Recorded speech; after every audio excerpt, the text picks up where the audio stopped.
কোন ইজম কোন বাদকে ইসলামিক ফাউন্ডেশনে প্রতিষ্ঠিত হতে দেব না। ইসলামিক ফাউন্ডেশন নিরেট ইসলামের কাজ করবে। লালনবাদ নামে আপনারা যা প্রতিষ্ঠিত করতে চান, এই লালনবাদ স্পষ্ট নাস্তিক্যবাদের চেয়েও খারাপ। কিভাবে? তারা বলতেছে আল্লাহর বিধান বাস্তবায়নই শরিয়া, মানুষ আল্লাহর খলিফা, অতএব মানুষের প্রয়োজনে মানুষ যে বিধান করবে ওটাই আল্লাহর বিধান। কি চমৎকার দলিল তাদের দিয়ে তারা বলতেছে আমরা এখানে ইন্দো ইসলাম প্রতিষ্ঠিত করতে চাই। 1 বছর 2 বছর না, সেউরিয়ার লালনের আশপাশে 11 বছর থেকে আসছি। এ বিষয়ে হালকা পণ্ডিত আমাদেরকেও বলতে পারেন, এগুলো সব দেখে আসছি। আপনাদের যে বিষ্ণব ধর্ম, সাথে সাথে সহজাতীয় মতবাদ আর সুফিবাদ, এই তিনটাকে ঘোল করে মেল্ট করে উনার একটা নতুন বাদ দাঁড় করাইছে, তার নাম হচ্ছে লালনবাদ। এই লালনবাদ হচ্ছে ধর্ম দর্শনের নামে একটা মিথ্যা বাউলিয়াপনা, ইসলামে যার ন্যূনতম স্থান নাই। ভালো করে বোঝেন, উনাদের বিভিন্ন ধরনের আচার আচরণ আছে, তার মধ্যে একটা হচ্ছে চারি চন্দ্রভেদ, অধর মানুষ, ত্রিবেণী, সাধন সঙ্গিনী, সহস্রদল পদ্ম। এগুলোর আবার আসন আছে। আসন কীরকম বলবেন? অনাহুতি চক্র, সাধনষ্ঠান তাদের। এরপরে একটা আছে নাভি বরাবর কুণ্ডলী চক্র, তারপরে আছে আবহ চক্র। এই সকল বিষয় মিলায়ে উনারা একটা ভক্কর চক্র বাদ দাঁড় করাইছে, ওইটাকে উনারা ইসলামের নামে গুলাতে চায়। উনারা বলতেছে শরিয়া কি, মানুষ খলিফা, খলিফার প্রতিনিধি হিসেবে সে যা বলবে তাই। তাহলে আল্লাহ রাব্বুল আমিন কোরআন কার জন্য দিলেন? নবী করিম সাল্লাল্লাহু আলাইহি সাল্লামকে প্রেরণ করলেন কার জন্য? আমরা একটা কথা স্পষ্ট বলতে চাই, আমরা কোনো আরব্য ইসলাম পালন করি না, পারস্য ইসলাম পালন করি না, পার্সিয়ান ইসলাম পালন করি না, তুর্কির ইসলাম পালন করি না। ইসলাম হচ্ছে ইন্নাদ-দীনা ইনদাল্লাহিল ইসলাম। কোরআন এবং সুন্নায় যা আছে ওটাই ইসলাম।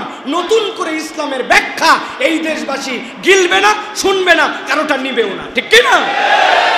সুতরাং 2 দিনের মধ্যে আপনারা আসছেন, এসে মনে করবেন আপনারা আপনাদের এই মতবাদ আমাদের উপরে চাপায় দিবেন, এত সহজ নয়। এই লালনবাদ এটা আমাদের জানা আছে এর ভিতরে কি আছে। নামাজ লাগে না, নবী করিম সাল্লাল্লাহু আলাইহি ওয়াসাল্লামের নামাজ লাগতো, কিন্তু হিন্দু ইসলামের নামাজ লাগে না। 4 কোনা কাপড়, মধ্যে চাল, উনার বাবা ওই জায়গায় বুড়া আঙ্গুল বের করে দিবে, বুড়া আঙ্গুলে চুমুর দিয়ে ঢাকায় দিবেন। পেঁয়াজ খাবেন না, লবণ, তারপরে তো রসুন খাবেন না, উমুক খাবেন না, মোটামুটি একটা ভাব ধরে চলবেন। আর মনে করবেন যে বিরাট সুফিবাদ। আর খাবেন একটা জিনিস, সেটা গাঁজা, কলকি। হ্যাঁ, মেহেরবানি করে আমরা বলবো এই চক্র আপনারা প্রতিষ্ঠিত কেন? কল্পনার মধ্যে মেনেন না। ওনাদের টার্গেট আরো বড়। ইসলামিক ফাউন্ডেশন, যেটা বাংলাদেশে ইসলামের ব্যাপক ধরনের কাজ করার কথা, সেখানে বাংলাদেশে এত বড় পরিবর্তন হয়। ইসলামিক ফাউন্ডেশনের ডিজি পরিবর্তন হয় না। আগের যতগুলা ডিজি ছিল অধিকাংশই এরা ইসলামিক ফাউন্ডেশনকে চেটে পুটে খেয়েছে, কোনো কাজ করে নাই, কোনো ধরনের প্রকাশনা নাই, ভালো প্রকাশনার প্রকাশক নাই, ইসলামিক মেলা আজ পর্যন্ত করতে পারে না, রন্ধে রন্ধে দুর্নীতি, কোরআন শরীফের অনুবাদ খুঁজতে যাবেন নাই, হাদিসের অনুবাদ নাই।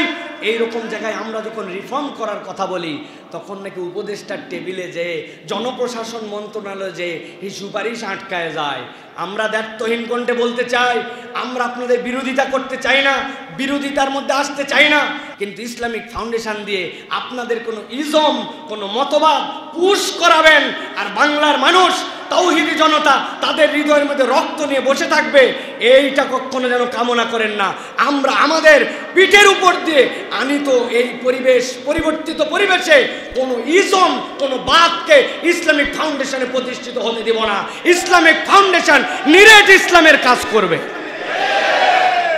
অতএব আমরা বলতে চাই, খবরদার, অনেক দূর পর্যন্ত আপনাদের কথাবার্তা শুনছি, আমরা জানি এই কথাবার্তার বেশ খুব বেশি না।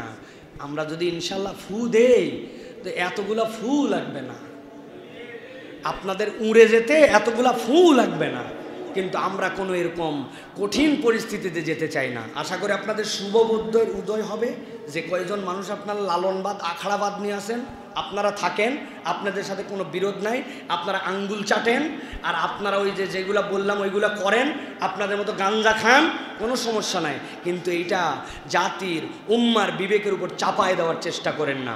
ইসলামিক ফাউন্ডেশন দ্রুত সংস্কার করেন, যোগ্য ডিজিকে নিয়োগ দেন, ধর্ম উপদেষ্টা যে পরামর্শ দিচ্ছেন ওই পরামর্শ মেনে নিয়ে চলেন, আপনাদের সহযোগী পাবেন। আর যদি আঙ্গুল ব্যাকা করেন, আঙ্গুল ব্যাকা করলে কি হয় এটা সকলেই জানে। আমরা ব্যাকা করতে চাই না, আমাদেরকে বাঁকা করায় নিয়েন না।